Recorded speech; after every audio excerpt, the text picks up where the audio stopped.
Hey, everybody out there. Hope you're doing pretty well. For those of you that actually checked out my Rebellion reviews, thank you so much. This video is also going to kind of cover a little bit about Rebellion because that's the challenge this week, right? And we need to share all of that kind of stuff on social. But let's go ahead and talk about my first, season with the Rebellion cards, what I've learned and what I did. So, we can go ahead and claim a couple rewards just really quick and my season rewards. And the big thing you'll notice maybe here on the screen while this is claiming is that I did get into the top 50. I'm pretty happy with that. Anything cool to write home about? Oh, 57 SPS is pretty cool. A couple of epic cards is good, but I do have that maxed out. And we like pulling these golds because eventually these cards should go into land. Oh, and 1,000 merits. 1,000 merits always cool. Get some more gladiators. We're going to go ahead and in this video show you that I got my season rewards too, because why not? It's the first season of Rebellion. I made it into the top 50. I got a little bit of a payout. And now we get to have our little fun and get our rewards for playing hard during the season. A 27 and a 23 is nice. I'm still hunting Kulu Swim Hunters. I did get him to level 2, but I would like to get that card to a higher level. His weapons trainer still does work at level 2. It's just kind of a rewards hit. And obviously pulling any of the cards in gold is cool. Most of this common stuff I don't need anymore. I'm really looking forward to unlocks, and even the epics I have all matched out except for the dragon.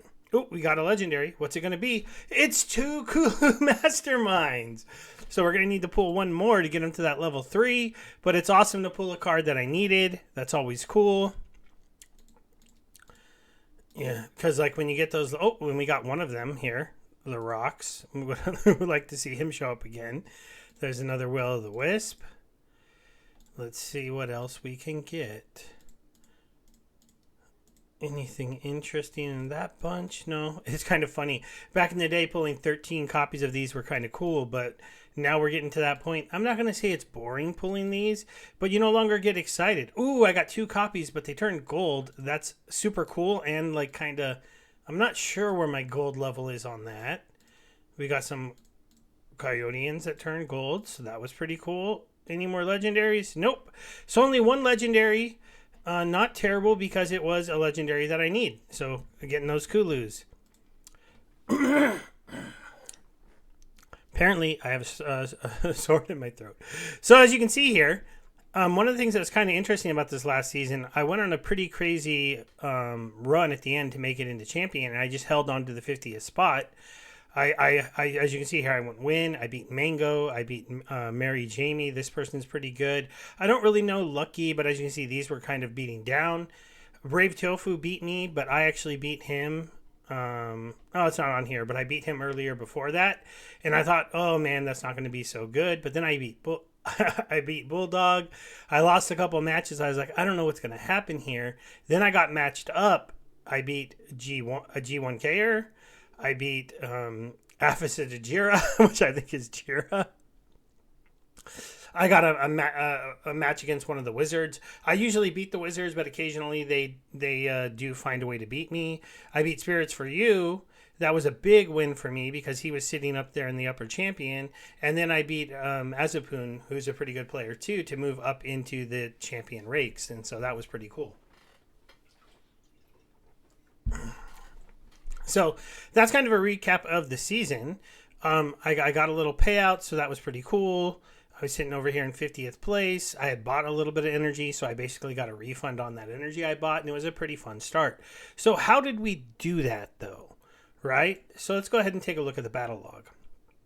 So how are I winning most of these games? As you can see, there's a theme here. A Cane, and then Avena, a Cane. Now this was an interesting one. I brought the gold lob to bring out the Quora because of the game that we were in, and I did like, the crazy thing to make her all super strong. I lost the game where I fell back to the Thaddeus, though this was a pretty close idea. It was really just he went with a Reflect, and that's what ended up winning him the game. Here, I tried to play Lux, and Really, this game I could have won. It was pretty bad luck. I didn't get enough retaliates early on. So that's what ended up costing me the game. Normally, with that 50% retaliate, you expect that to hit a little bit more. It didn't hit early enough in the game so that I could take out some of that damage, and then I couldn't heal through it, unfortunately. But there's another win with Avina. Here's another win with a Kane. Here's another win with Avina. Here's another win with Avina. Here's another win with Avina. Keep going down. And then there's some losses when I couldn't play Avina. Avina is an absolute beast. So let's go ahead and get into these cards and show you kind of what is making this card so amazing. Now, I did buy these. I bought a whole bunch of them at about the $2 to $3 range. And I can see that she's back down in this $2 range. So it started here, but I needed to buy like 40 of them. So I pushed the price up here to like $3 and a quarter. I basically bought through $3 and $3 and a quarter. And then I sold 2 copies at a $3.70 because I bought some packs after that, opened it, and pulled a couple more of her. And I saved 1 extra. But, I mean, she's an absolute beast. But what do you need to make her an absolute beast? All right, let's go ahead and talk about the units. We're going to bring the Chaos Legion into play a little bit. This is really more about her and her abilities with the life team, but it does combo into the rest of the cards. We're going to hide the summoners for a minute just to talk about the units. Now, most of the units are the newer units that you're going to be comboing here. And the main one, without a doubt, though, is Inevitable. Now, Inevitable is technically Chaos Legion, obviously, but he's Rift Watcher. And he's absolutely inevitable. You give him a heal, and things get super broken. And then it combos in with Izar. You then combo that in with... Where's Adela? Adela, and then you combo that in, hopefully, in higher mana matches with Commander Goff. So the 2 new cards that are so important are Commander Goff and Avina, who we're hiding right now. Some of the honors roll mentions of the new set for the life team that also can be used with those other cards that I've mentioned or in place of some of those cards are obviously the Magician here. If you get an extra heal on an already self-healing Inevitable, it's amazing. So this guy is absolute money. It looks like I need to still level him up. I bought a little bit too much cards. I forgot. Oops, I need that one in there. Well, I bought some packs after I bought some cards. You know me, I like to level them on perfect. I am pushing everything. I did spend some money recently within the game. I did push all my cards to being max level gold, and then I'm starting to then concentrate from there on being able to level up the ones that are really good. So Bara is awesome, but Bara is being overshadowed by Inevitable. If you don't have Inevitable and you don't want to spend the money on Inevitable, if he's more expensive than Bara, Bara could fill in that first position. She has more damage. She also has pretty good survivability, but the thing that she is lacking is that immunity. Immunity is what makes Inevitable so good in that first position with the auto heal from Avina. It's absolutely ridiculous at that point. When you're talking about the ability to just never stop him from healing himself, never be able to really usually stop him from triaging someone in the back, not being able to stop him that often from being able to heal himself, repair himself, then you can obviously see some of the other cards that make that kind of broken. You have another triage here. You have another repair here. Those ones are also very, very key. This guy, unfortunately, not as good of a play with Inevitable as people would think. He's actually a better play with Manaroth. Now, Manaroth is really, really strong and is an amazing card, and a lot of people are overplaying it. But I'm just doing Avina Inevitables most of the time because still Manaroth is not immune. Now, sometimes if that's not needed, Manaroth is just as good. Same thing with Bara. These cards can all be put in that first position, but you are risking the ability of somebody putting an affliction on your tank and stopping you from getting that amazing self-healing tank in the front with a tank in the back. And white doesn't have a cleanse in the lower leagues right now. In Modern, it only has a cleanse. In Champion, and only if you max this guy out. So you have to remember that. If you do bring Dragon in, they don't have a cleanse. They have a cleanse for you. So this would be the one caveat. So if you were going to run kind of the deck with Bara instead of Inevitable, or with a different front row tank, or especially with Manaroth, then the problem is, though, that to bring the dragons in, you can't run Avina, so you can't get the automatic self heal.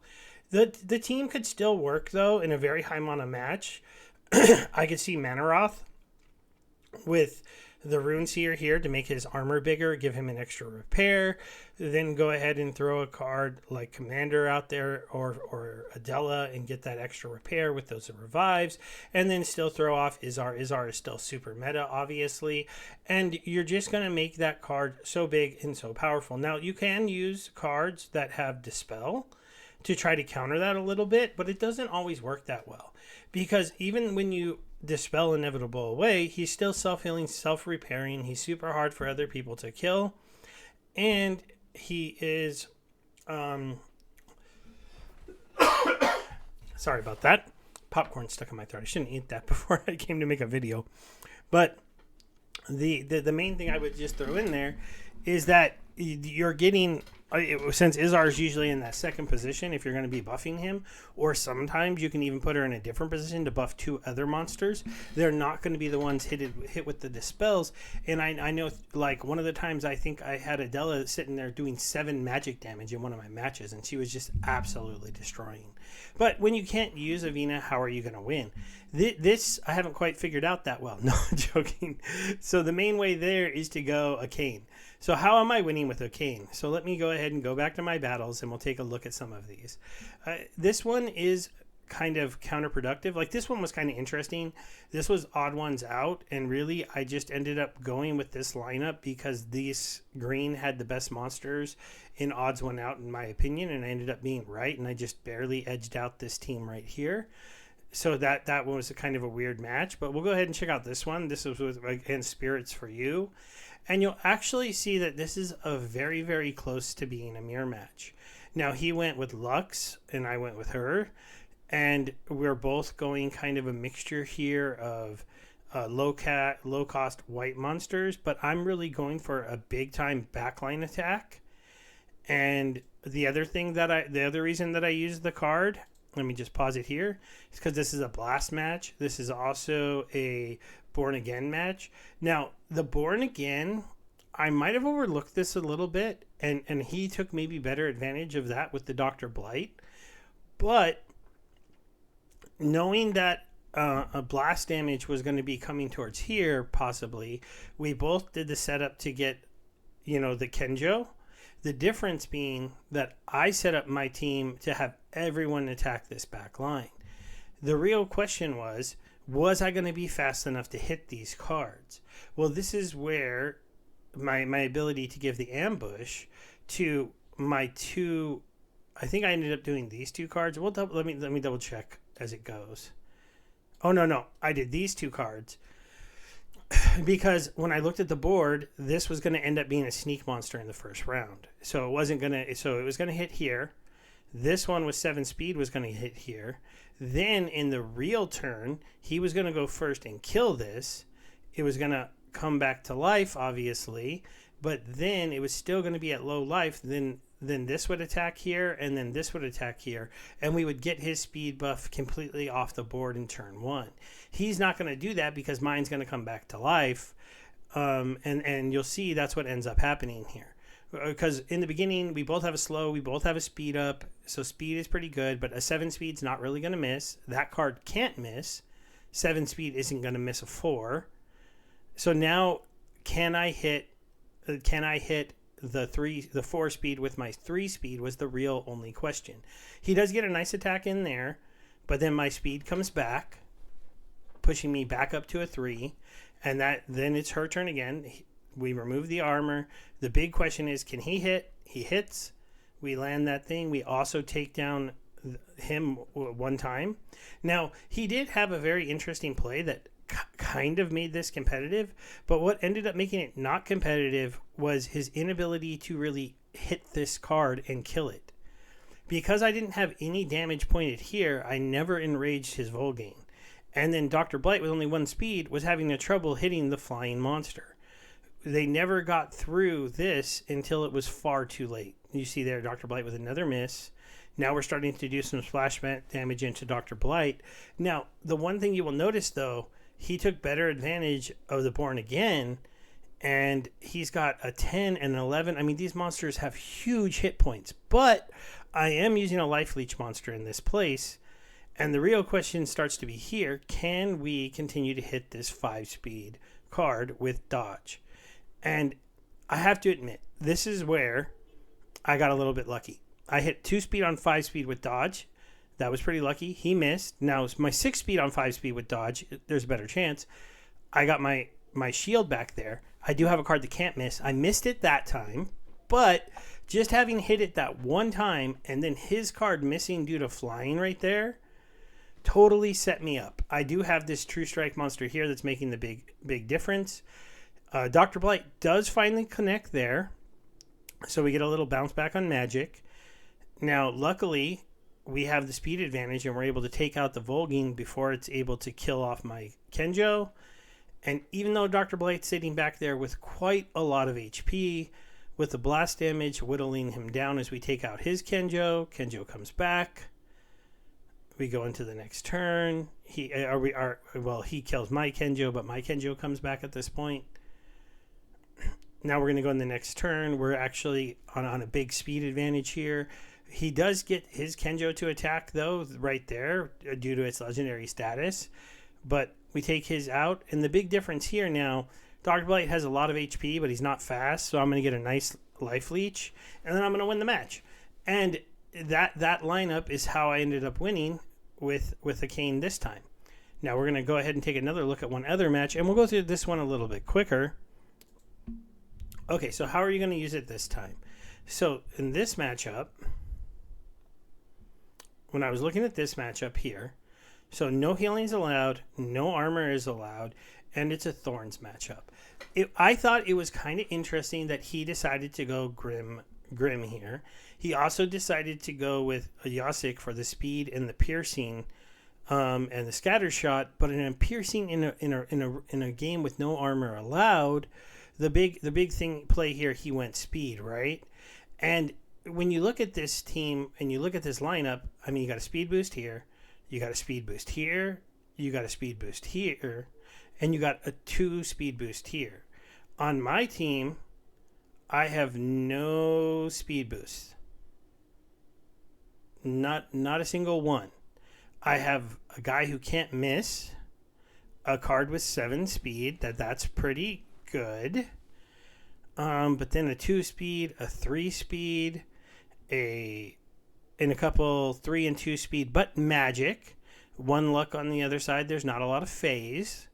So what did I end up doing? I end up going, okay, I look at the board and I go, you know what? I want my Rooney to get to attack in round 1. The Rooney's not going to miss.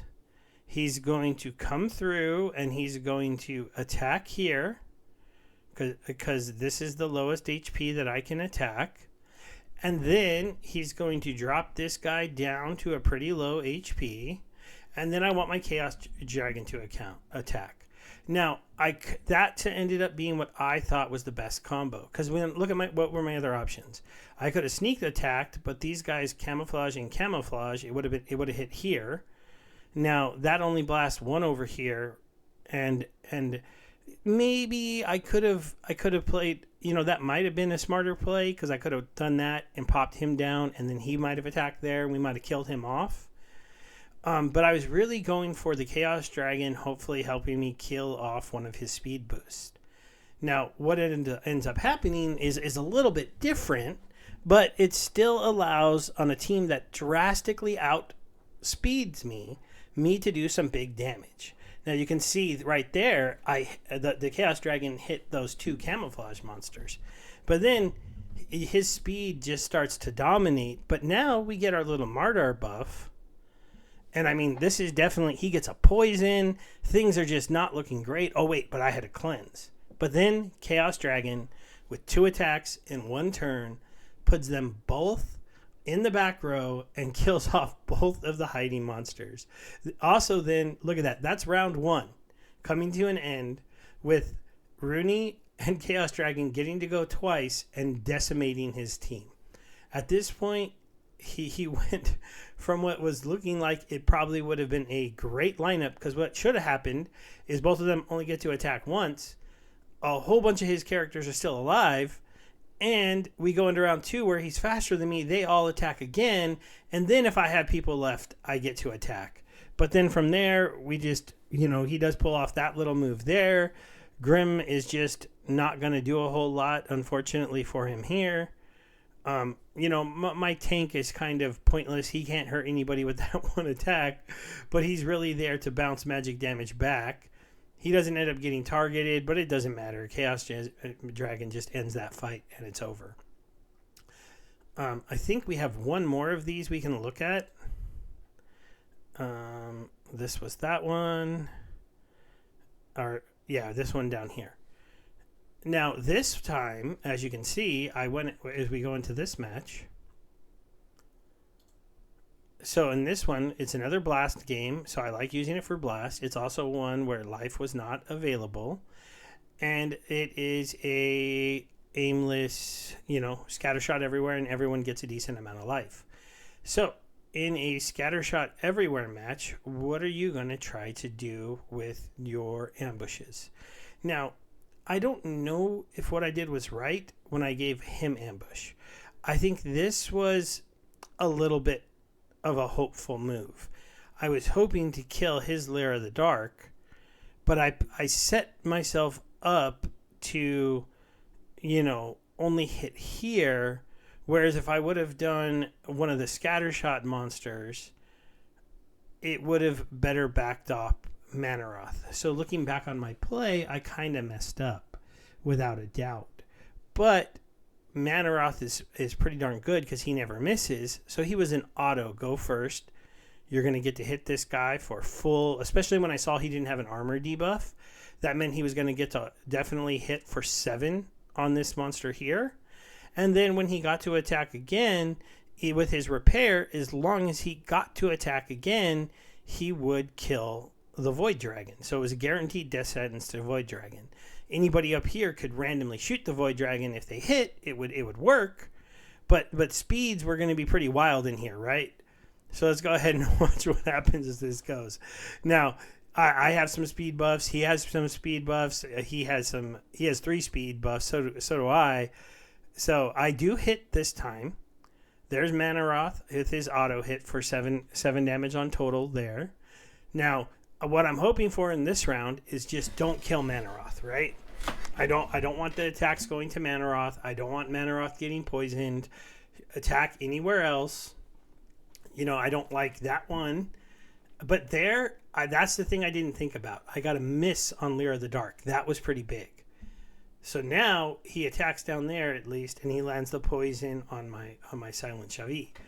But there we go. End of round 1. That second attack by Manaroth because he didn't get killed, and the Void Dragon is off the board. So that play worked. The Silent Shavi probably would have been better to go with the Lair of the Dark attacking twice. But nonetheless, by taking off that Void Dragon, having it off the board, having it no problem hitting it because I used my True Striking Manaroth, which is what makes him so amazing as well, I just set myself up for a pretty good victory. Now, as you can see, things started to get a little scary here, but Manaroth is just so good. He's not going to miss. He's gonna wipe the board down. So to take off one of their attackers, and then watch this. He is just so good. That armor was there. I miss. Luckily, that attack went there. That was probably the reason why I won this match. Get the repair. Hit. Right? It still looks like it's going to be close. Oh, he gets the hit. He gets the poison. But the blast damage and the auto hit can't miss, ends up setting me up with 1 HP to pull down a big win on my way to making it into the top of the leaderboard. Not the top, but having been, making it into the top 50. I am enjoying the game a lot right now. It's really fun to play right now with these new cards. Some people, I wasn't sure how meta they are, but I mean, Grim, Bardoon with an auto hill. You can see here that the ambushed double strikes just making huge impacts with certain cards. But you can see you can still win a great game with Lob and just our Quora. And then, but they do seem to be very, very, very dominant. Now, one of the things I didn't get to capture here, as well, here we go. Here's one other to show you. Now, in this game, I actually made a mistake, which is kind of funny. I meant to play Waka and I played Dolan, but playing Dolan ended up being the right move because he played Crypt Beetle. Now, Waka in Little League has become a death sentence, and then I think I learned the one thing that can beat Waka possibly is Dolan. This is a very interesting little match here. I mean, he started off like fire. He poisoned me, he afflicted me, but the big difference in this game was this card right here doing the double cripples, getting him down to 2, me landing that poison there, and him, kind of even with the poison here, this card had a lot of survivability. we get his off the board. Now I missed my armor strike, which was a big bummer. That armor strike would have been big. And then unfortunately with the speed difference here, I didn't get to do another armor strike. But I do have enough damage between my 2 monsters there with that second reach to take his out. We got the poison to get the Zenith off the board. And then it's really just too many monsters for him to get through. He's not going to win that matchup with 4 attackers versus 1 attacker with this little speed guy in the back. And Dolan pulls down a big win over Waka Flocka. But I've been doing very, very well with Waka Flocka with that lineup, because then that card that attacks twice, it's almost a guaranteed poison. And it's worked out pretty well. Oh, yeah, here's where I beat Brave Tofu. He beat me back, though, a little bit later. Oh, no, that's when he beat me. Yeah, I don't have it. I did beat him, though. I beat him one time, I swear. All right, guys. So I hope you're hoping that you're enjoying the Rebellion. I'd have to say, it's good to see Avina coming back down to $3. I feel like that was a fairer price for her. But she is a card that is very, very good. Can help you win at all levels. I heard somebody else in a video game talk about Avina giving Cube at level in bronze self-heal when it has scavenge and just not being able to get killed. And I thought that was kind of a funny thing to hear. And I hope you are enjoying things. But as you can see, I am using a lot of these cards at gold level in Champion, and some of them are still able to be very, very impactful. Oh, a sneaky play somebody used on me to beat me the other day in a archer only mode, which is a little more challenging right now. It's not as clear who to play. They played the bandit up in the front with a dodge, and I had trouble hitting him. They had a max level bandit. I haven't done that yet, and I don't know if I would do it for that situational level play, but it was definitely an interesting thing. Other than that, let's see who's some honorable mentions with some of the other cards. Really quick, we'll take these 2 off. We'll take a look at the legendary cards. Now, I maxed him out because he was cheap, and then I pulled another one. Both of these cards, really, really good. Make blue kind of interesting if it wasn't for the fact that Inevitable is just so darn ridiculous. Darg with Grimbarn Smith with this card on the board, it just gets really messy. Rush Townsend is an all-star without a doubt. A lot of Arcane decks with fire use him and the other 2 cards to do a triple. This card hasn't been as useful as I thought it was going to be. I maxed it out because of how cool it would be, but it's just the meta is so life right now that it is not that important. This is better than I thought it would be. And when you play it, and you don't run into a force field. So you play Death and you don't run into a force field, and he weakens people and then he hits them for 5 magic damage.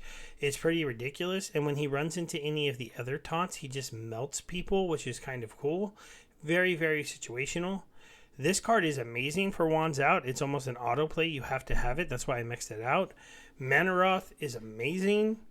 Guys that I haven't really played much with, Chaos Golem, he doesn't look bad. It's just there's so many other good cards at high mana. I don't see him coming onto the board that often. Barra is a beefcake, but if you have Inevitable, you end up playing him a little bit more. But in any like melee only match where everyone can attack, life is just off the hook right now. That's a pretty old saying, but I want to wrap this up. But you're talking Jared Scar, you're talking Barra, you're talking Inevitable, then you're talking about all those other cards and Izar that you can mix in there to make those people Mardar up with like an easy double Mardar. You got Commander Goff with a Resurrect and a +1 melee attack to all of those cards. It just gets pretty wild over there. And you can use this card with the taunt in the back row with the shield. And then Inevitable in the front row is repairing and healing this card, which is a little bit of a wild play as well when this card can actually attack. All right, guys. Hope this was a fun little video. Thank you for hanging out if you checked it out, and goodbye.